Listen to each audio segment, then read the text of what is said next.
Hello everybody. Thank you for joining us today for our do-it-yourself segment on CAM programming automation with Autodesk PowerMill and Make Productivity.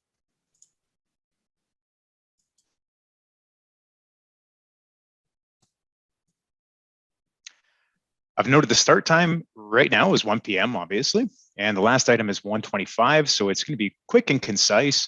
And this is also going to offer us a few minutes on the tail end if you have any questions or comments or just some feedback that you want to share. What you're first going to see today is a few slides on who we are, why we're here, the current trend in implementing automated solutions for your CAM programming team. And then this is going to be followed by a technical presentation of some new technology that's going to allow yourselves, the users, to create your own automation and manage this completely in-house, right? Including your software training as well. So I hope you find this to be a good use of your time, and I do look forward to your feedback. So first, a little about our team. Of the 150 specialists across Canada, SolidCAD has 12 dedicated to advanced manufacturing. Many of us actually directly from Autodesk as well. Our focus is providing CAM solutions and professional services like automation, host processors, inspection and probing solutions, and of course, software support and training. Myself, I joined manufacturing industry in the late 90s as a machinist with specialties in CNC and CAD/CAM. I then joined Delcam in 2013, Autodesk 2015, and SolidCAD in 2020. And oftentimes, along with me, comes my good buddy, Mr. Mike Belanger, who's going to be monitoring today's call and, of course, keeping me in check. So please go ahead, Mikey, say hello. Hey, everyone. If you haven't seen one of these yet, my name is Mike Belanger. Similar to Rob, my experience started in the late 90s as a machinist. Worked 15 years across a couple of different companies running 3- and 5-axis machines, mostly in the mold industry, and then moving on to work for Delcam and PowerMill primarily in 2014, moving to Autodesk in 2016, like Rob mentioned, and now with SolidCAD starting in 2020, I believe that was, Rob? That's right. That's just about it. And just in case we didn't mention it, this is being recorded, just so everybody knows. And you can always ask us for the link afterwards if you want to rewatch anything. Fantastic. Thanks, Mike. And with Mike on the line too, actually, there is the chat window. And the chat window can be used at any time to toss us a message. Mike will be monitoring. He might, reply on demand or maybe queue it up on the tail end of things. Yep. Yeah, for sure. So yeah, if you do type those messages in there, if it's a quick and easy one, yeah, I'll just reply and everybody can see the answer. I can reply to it via chat, but if it's something worth chatting about, we can deal with that at the end of the session. Good stuff. Now, this is just a quick curiosity. This part is unscripted. I'm about to sidestep right now. Is there a loud, annoying noise in my background right now? No, I don't hear anything. All right. So I have noise canceling technology and I hope it works. I might start talking louder because I think one of my neighbors is running a leaf blower or something. So even though I put a sign on my front door, hey, please do not disturb, don't use the doorbell or anything. Obviously, I can't control my neighbors. So let me know if it gets unruly and then we'll figure it out. We're good. Okay. So the main reason we're here today is to talk about new technologies to take full control of your programming automation. However, it does make sense to recap why we're here, why we're trending this way, right? So with a stressed labor force, we need to reduce the programming pressure on key personnel and, of course, help overcome shortages with personnel as well. There's always a need to optimize toolpath efficiency, quality, and safety. As far as scheduling is concerned, getting ahead in programming, machine utilization is always big. And as far as optimization is concerned and making best use of everybody's time, we want to increase the active user engagement. And what I mean by that is front-loading decision-making that has to be made by the skilled programmer, because during programming of any kind of job, complex job, there's a lot of thought and consideration that needs to go into this, but it's usually spread out over the entire job with a lot of computer calculation time in between. If we can front load that decision making, that's going to help us push back all that computer calculation time, to after hours and such. Okay. And obviously another big need for why automation, standardizing your programming practices is a big thing, right? Especially if, in the injection mold industry, where maybe Mike and I have some familiarity.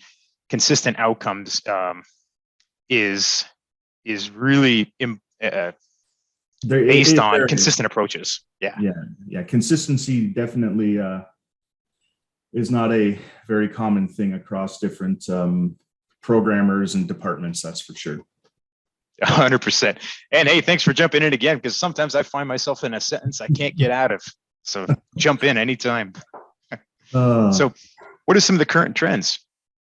Some of the current trends in investigating and implementing automated processes in your facility include contracting professional services. And at SolidCAD, we're very happy to consult and work with your team to analyze your existing processes. And we can provide tailored, customized solutions, specific to your needs, right? Actually, the pictures you got up on the screen over here are from a case study on a large injection mold tool that we had worked on with great feedback. Okay, but this is obviously a very intimate process that takes some time, and we have to engage with the customer quite a bit. So if we think about that on the macro level, on the large scale across the entire industry, most service providers wouldn't have the capacity to reach the entire North American industry in one foul swoop, right? So to this end, we need to think collaboratively. How can we all build and maintain the competitive edge on the global market, right? Essentially, we're thinking the solution needs to be something that can be scaled easily in a short turnaround. And perhaps the best way to do that is to equip everyone, right, all of our customers, with a self-driving solution that's rooted completely in your own house. So how can we accomplish this, especially if you don't have any coding experience? You can start by using one of your typical projects as a sample, right, as a starting point. And you can use Make Productivity's autonomous technology to capture and author a script for every entity, every parameter, every reference object in your sample project. And then from there, you simply have to run your new personalized automation on any one of your new models. And this new process will conform to both metric, imperial, right, and even include backward or forward compatibility with PowerMill at this moment. So good to know that you're not going to be shackled to any one way. There's flexibility in this. And that is a big one, especially speaking to the backward compatibility, which up till now is not possible with PowerMill. So with this, and I think it goes back, as of right now, it goes back to quite a few versions ago. Like it's maybe 3 or 4 versions backward compatibility, which is great because anytime there's a transition from one version to the next, there's sometimes different users on different versions. Yeah, good point. We've got this proved out to back to 2019. I haven't tried anything prior personally, but who knows? Maybe we'll try that. Maybe we'll off-road today and see what happens. There we go. I'll dig up an old 2012. So here we are. Now we're at the part where we're going to get into a technical demonstration of how you can build this automation, right? And get going from here. So I'm going to jump in right now to Make Productivity. And for those familiar with PowerMill, right now we've got Make Productivity optimized to connect to PowerMill and automate PowerMill solution. In the future, there's going to be other products we'll be able to connect to. But for those familiar with PowerMill, you're going to recognize the interface, the layout right here. And all of your particular project entities are contained in your Explorer.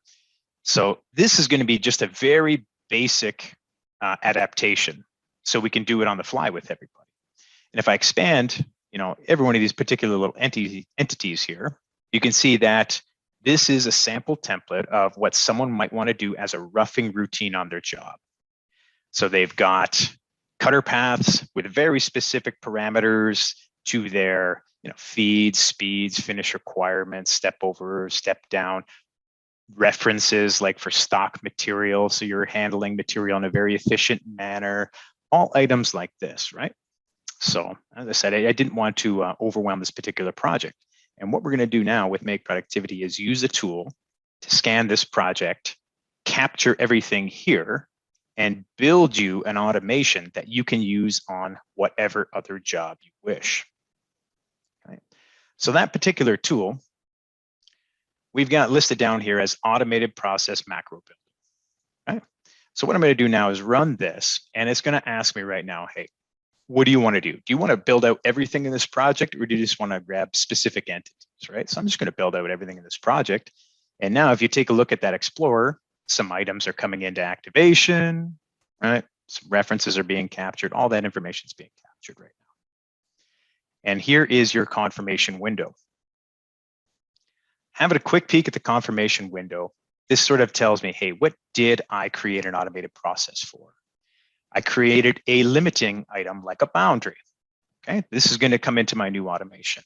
I've got a stock model created, 3 tools created, and 3 tool paths created. And this is going to be recreated every single time I run this new process. So let me grab this process. Here's our path. And what I'll do is pull up PowerMill now. Now here's a completely standalone session of PowerMill. Make Productivity is not connected to this session of PowerMill whatsoever. So here's where I'm effectively showing that this can now be used in a different department, on a different computer, with a different version of PowerMill, with a different unit system. No big deal. And you would just use PowerMill like you typically do, where you can run a routine. So here's that folder path that I just copied. And we can see this is now the new script file created by Make Productivity, made at this exact time of day. Okay. So what is it going to do for you, the user now? All right. It's thinking ahead at some of the most common items where flexibility is required. And that first option is going to be your stock material or your block material. Okay. So the options are simply captured in a drop-down menu, and you can say, well, I'm either going to grab a box style piece of stock, cylindrical, or I can prompt the user to create something very specific or custom. You can import a triangle file if you want. So I'm going to start off with a box here and define my box around PowerMill's global transform. And if I choose, I can grow this piece of material on the Z-axis. I can grow it on the X-Y axis, Z negative. It's completely up to you how you want to define your block. And now you carry along with the rest of the process. Stock material was automatically defined based on your machinable model, and of course, any stock expansion you wanted. Tools are now being created. Actually, let me expand these items, and you can see they're being created, as well as, most importantly, those stock references. You can see it's actually now just completed. Let me pull this open here. There are the stock model references too. And these are those critical items that you absolutely have to do to manage your material in the most optimal way. And of course, double check all your safety.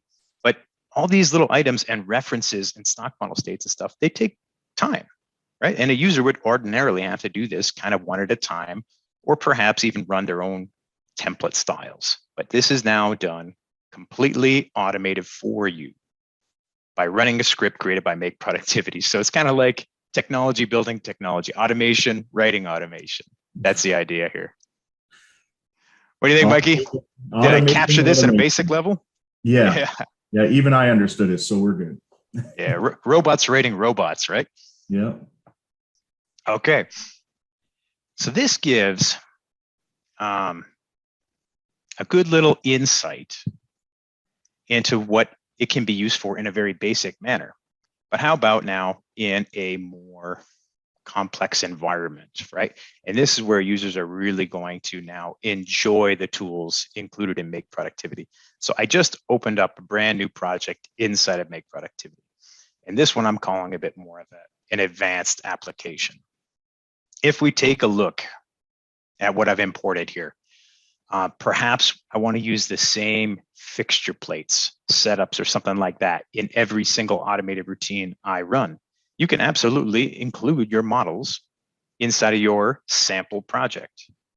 Here we've got a significant amount of tool paths, organization, naming conventions, tooling, boundaries, patterns, what have you, right? There's an incredible amount of items in here and a ton of references, right? Stock models again.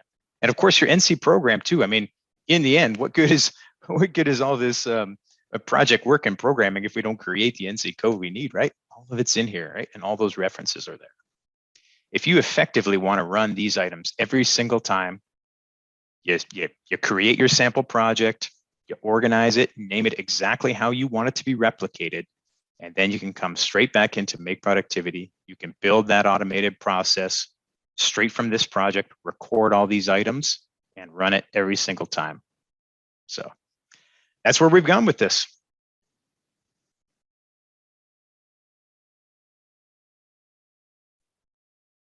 Looks good so far. Oh, thank you. Well, I hope so, because we put a good bit of effort into it now.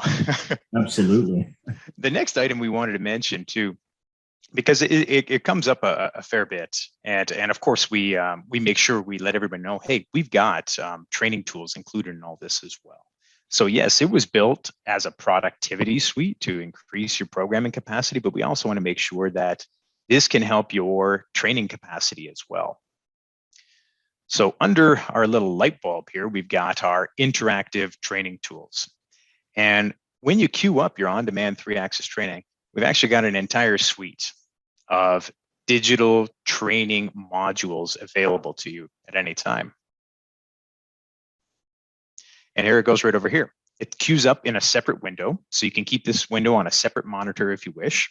And if you've got a new hire, or even if you just want to do some retraining or cross-training across different products, right now, modules 1 through 5 would effectively replicate a 3-day training course that, typically ourselves, our trainees, trainers would come on site or even do virtual training with you. You can now control this completely by yourself. You can run through these videos, queue them up at any time, grab the downloadable files, keep it on a separate monitor, and your trainees can simply handle their own training. Run through this as many times as they wish, all right? Replay it as many times as they wish. Ooh, looks like I caught Chris in a perfect moment over here. So this is included with Make Productivity as well. And for added measure, it's something I definitely want to touch on real quick. For added measure, we also want to give the user some bit of confidence that they got the expected learning outcomes of this digital training. So under those same training tools, there are a series of self-check items that a new user can run against their project, right? So I've got a very simple raster toolpath on this particular block over here. Users of PowerMill or programmers are probably looking at this wondering, hey, why is it such a small step over? Why do you got sharp changes in directions in items? You might pick up on that right away, but perhaps a new trainee may not. So they can self-check their active setup. They can self-check their active tool. Is it a good tool design, right? Or is it like, does it have broken segments? And of course, check your active toolpath too. And you're going to get another information window, much like the one we looked at earlier. It's just going to give the user an assessment. And this assessment, it's comprehensive in the sense that it's going to look at every parameter in that toolpath just to make sure nothing seems, far outside the norm. But it's going to give some suggestions, right? And I'm going to consider these suggestions on a, new user, new trainer type level. They're not going to dissect it too much and be picky, but they're going to say, hey, you know what? I think your step over doesn't make a lot of sense. I think your high-speed settings doesn't make a lot of sense, or perhaps there's something more you can do with this. So all this stuff is available right here at the ready. And I just look forward to, getting more information about this out there and getting users' feedback, because it's been coming in lately and it's been very motivating for us. So I do appreciate everybody's thoughts and comments. Very surprising with this training and assessment tools. We're selling Make Productivity as a tool to boost your productivity, like Rob mentioned. But the feedback that we're getting from this has been very positive. And in fact, some customers are enrolling in this just for these tools. So we've, I guess, inadvertently come to realize that this is a necessary or a wanted item that people are looking for. Absolutely. And I'm really glad you brought that up too. And, I'm going to expand on it just a little bit here. And there's going to be a rationale. So I'll just hold on to this for a moment. In here, I've just got a folder on my desktop with a couple of PowerMill archive projects. There are a couple of pre-calculated projects. Now, let's just say you're a trainer now, right? I'm a trainer delivering a course or something like this, and I want to see, hey, how did everybody do? Trainees can hand in sample programming projects, and we can run assessment against an entire folder if we want. So again, using Make Productivity, if we want to evaluate all projects from a specified location, you got the option to do so. You just have to tell, hey, where do you want me to look? What do you want me to do? So now that I've done that, here's that exact same folder with text files. Very simple feedback. And that feedback is going to be not unlike the feedback I just showed you. It's going to comb through every item in there and give a basic assessment on it too. So, we've got tools that we're really looking forward to bringing into new technology further down the road as well. Other new products, we're going to build these same tools in as well. And that's why we just appreciate everybody's feedback. So please keep it coming, because we're effectively trying to, provide the answers to questions that we've had over the years, just working the support table. I wish we had this, I think we're getting there one step each day. One step a day. Yep. Fantastic. So where did we leave off?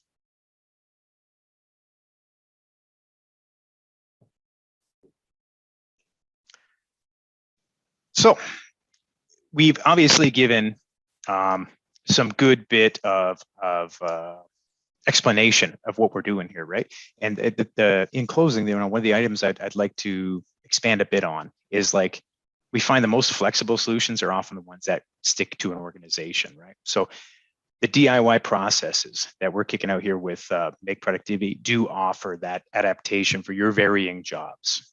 And the whole intention is to front load, of course, that decision making, as I mentioned, optimize your programming time during business hours, because that's a big piece right over there. We want to make best use of everybody's time, better use of everybody's time, and definitely optimize your product license issue after hours, or product license usage after hours as well. Because let's face it, when the computer's sitting idle at night, if we can batch calculations of, not just multiple toolpaths, but multiple projects, queue them up in a list after hours, that's going to bring a lot of advantage to your installation, right? Actually, you can see the videos that's just looping through right now. That's simply our batch process window. The batch process window allows you to say, hey, Make Productivity, open each of these projects in sequence, calculate them all, save them, and move on. Right. So all these items are in here, and they're based on feedback from everybody. So please keep that feedback coming. We really do appreciate it, and looking forward to many more. Yeah, absolutely. I love the batch process, because to invest in a seat of software like this is definitely just that. It's an investment. So the fact that one user can get, let's just say in theory, 24 hours of use out of the software when they're actually only at work between 8 and 10 hours, let's say, it's such a huge advantage, because you're just getting that much more out of that software investment. So it's a great way to, maximize, one seat of software. Absolutely. And this is definitely not at the expense of anybody's job. Obviously, what we're trying to do is help shoulder the burden, right? Because anywhere we go, we're kind of hearing the same things. Like, our people are getting taxed. Our scheduling is like, it's forcing an excessive amounts of overtime and stuff like this. This can help shoulder a lot of that burden. And, many hands make light work, right? You got it. And I mean, like I've said this how many times, but it's, why should we have the skilled operator doing the most simplest tasks, right? You need to focus their talents and their techniques on the difficult and tricky items, and let the easy stuff and all the regular items get taken care of, by this, and even some of the technical stuff that they can verify later. Yeah, absolutely. Absolutely. Wonderful. So, we're actually right on time. I think this is the first time where we got to the end. We got to the Q&A, not late this time. I didn't prattle and rattle on and end up in an ongoing sentence like I'm doing right now that I can't escape right now. So I just wanted to open this up to see, did anything come in today? I know. No, we actually have an open question queue for once. I think this might be another first for us, but yeah, we have no questions. Okay. So. I think I'll take that as a compliment. Perhaps people's jaws are still on the floor. Maybe they're still in awe, or they're typing very long questions. I'm not sure. Well, you know what? That's totally fine. We've got this recorded, and obviously, when these get posted, there's always an opportunity to give comments on YouTube. That's all fine, but you've got our contact right up here on the screen. We've got our team contact, makeitsolidcad.ca, and of course my contact as well. Sorry to put Mike Belanger's contact on there. Yeah, that's to fix that for the next one. My mistake. Actually, I should have put just Mike's on there. And, there we go. Tell you what, maybe I'll need to scroll back to that window. Anyway, thank you all very much. I do appreciate this, and we'll see you on the next call. Take care, everyone.